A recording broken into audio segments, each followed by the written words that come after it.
அரசியல்லாம் நமக்கு எதுக்குங்க? நாம பாட்டுக்கு நடிச்சோமா, 4 காசு பார்த்தோமான்னு இருக்கலாம்னு தான் ஆரம்பத்துல நானும் நினைச்சேன். ஆனா நாம மட்டும் நல்லா இருக்கணும்னு நினைக்கிறது சுயநலம் இல்லையா?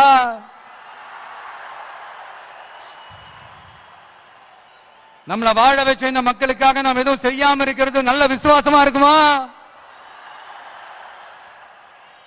ஒரு லெவலுக்கு மேல காசு சேர்த்து என்ன செய்ய போறோம்? நமக்கு இந்த வாழ்க்கையை கொடுத்த நம்ம மக்களுக்கு நாம என்னதான் செய்ய போறோம்?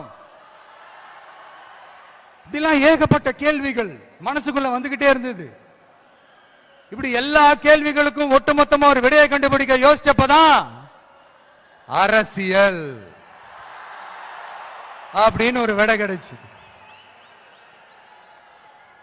சரி, இந்த அரசியல் எப்படிப்பட்டது? நம்மால ஹேண்டில் பண்ண முடியுமா? இது நம்ம இயல்புக்கு செட் ஆகுமா? இப்படி இன்னும் எக்ஸ்ட்ரா கேள்விகள் வேற வந்து ஏதோ பூதம்